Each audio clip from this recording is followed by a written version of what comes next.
देखिए पहली खबर, माफिया मटिया हो चुके हैं। मुख्तार अंसारी का भी अंत हो गया, उसी के साथ उस अध्याय का अंत हुआ है जहां पूर्वांचल में डर का माहौल हुआ करता था।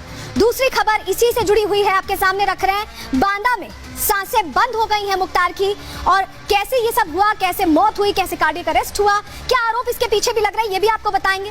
तीसरी अहम खबर जो खास रहने वाली है, आज दहशत को आज दफन किया जाएगा गाजीपुर में फाटक तक। जेल से फाटक तक का सफर आज अंदर की खबर में आपको बताने वाले हैं। तो इधर माफिया की धड़कन बंद हुई और वहीं सियासत भी इस पर शुरू हो गई, अलग अलग बयान आने लगे। पूरे दिन भर की हलचल एक झलक के तौर पर आपको दिखा देते हैं। पहले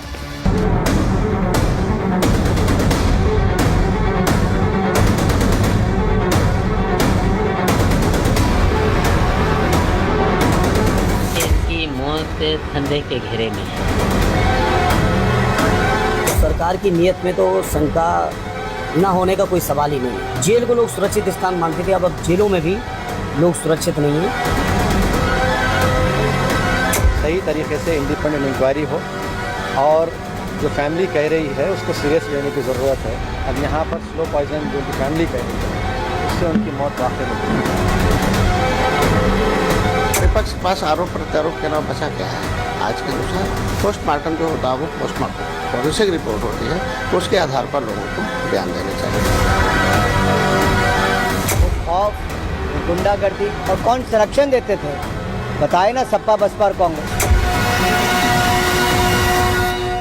तो अब तक का पूरा अपडेट आपको बता देते हैं, कैसे तबियत खराब हुई, कार्डियक अरेस्ट कैसे हुआ, पूरी स्थितियां क्या थी, बताते हैं आपको। पूरी जानकारी आपके सामने रख रहे हैं। देखिए तारीख थी 28 मार्च 2024, जब दोपहर 2 बजे करीब क्या होता है, मुख्तार अंसारी को अनयूजुअल लगता है, तबियत खराब लगती है, तबियत बिगड़ी लगती है, जिसके बाद जानकारी वहां पर दी जाती है जेल प्रशासन को। उसके बाद करीब दोपहर 3:30 बजे डॉक्टर्स को बुलाया जाता है, जेल प्रशासन बुलाता है, डॉक्टर्स चेकअप करते हैं, समझने की कोशिश करते हैं कि क्या वाकई तबियत खराब है। उसके बाद स्थिति और खराब हो रही होती है, कंडीशन और डेटोरिएट हो रही होती है, जिसके चलते रात करीब 8:15 बजे के समय मेडिकल कॉलेज उसकी स्थिति को देखते हुए मुख्तार अंसारी को शिफ्ट कर दिया जाता है, जहां डॉक्टर की निगरानी में रखा जाता है मुख्तार अंसारी को। और उसके बाद रात करीब बताया जा रहा है 8:30 बजे 15 मिनट बाद ही और कंडीशन खराब देखते हुए आईसीयू में भर्ती किया जाता है। लेकिन अभी भी तमाम मेडिकल असिस्टेंस के बाद भी स्थिति ठीक नहीं होती है मुख्तार की, और खराब होती जाती है और नाजुक हालत होती जाती है। और यही वजह है कि 9:20 पे आईसीयू से सीसीयू में शिफ्ट किया जाता है,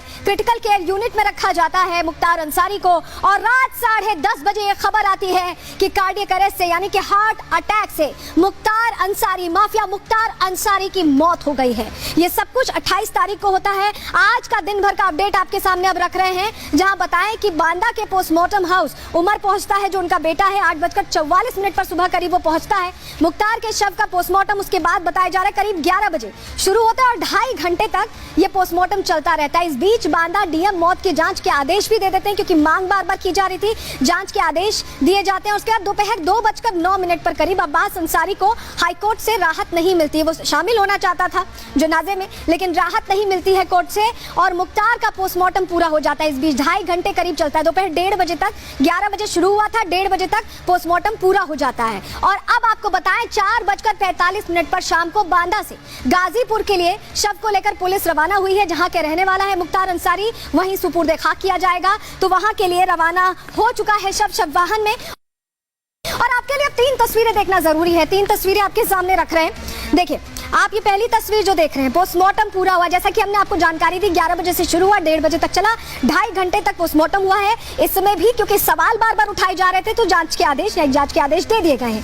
गाजीपुर में दफन करने की पूरी तैयारी है। जो इलाका है, कहा जाता है फाटक के तौर पर बोला जाता है उस इलाके को, जहां पर गाजीपुर में रहता था माफिया मुख्तार अंसारी परिवार, जहां रहता था, वहां पर मुस्तैदी आप पुलिस की देख रहे हैं, लोगों की भीड़ भी देख रहे हैं। तीसरी तस्वीर जो आप देख रहे हैं, पूरे उत्तर प्रदेश में और खास तौर से पूर्वांचल के उन इलाकों में जहां दबदबा हुआ करता था, मऊ की बात कर लें, हम गाजीपुर की बात कर लें, आजमगढ़ की बात कर लें, जौनपुर की बात कर लें, इन इलाकों में अब खास तौर पर एक्टिव बहुत है पुलिस, क्योंकि आज जुम्मे का भी दिन था, कहीं कोई अप्रिय स्थिति ना हो, इसको लेकर ये मुस्तैदी नजर आ रही, पूरे उत्तर प्रदेश में अलर्ट है। तो कहा जा सकता है कि एक था मुख्तार अंसारी, जिसकी कभी तूती बोलती थी पूर्वांचल में, लेकिन अब पूरा उत्तर प्रदेश माफिया फ्री हो चुका है। इसको लेकर बकायदा कोशिश भी की गई और असर भी दिखा। हालांकि अब माफिया फ्री होने के बाद भी कुछ लोगों को इससे भी दिक्कत हो रही है, इस पर भी सियासत चल रही है। क्या चुनावों से पहले इसे अलग एंगल देने की कोशिश हो रही है? रिपोर्ट के जरिए आपको दिखाते हैं।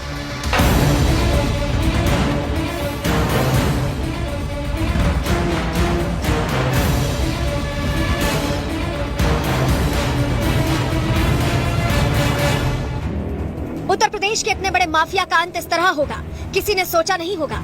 अपराध की दुनिया का वो बेताज बादशाह था, प्रदेश में उसके नाम की तूती बोलती थी। उसी माफिया की सांस बांदा में बंद हो गई।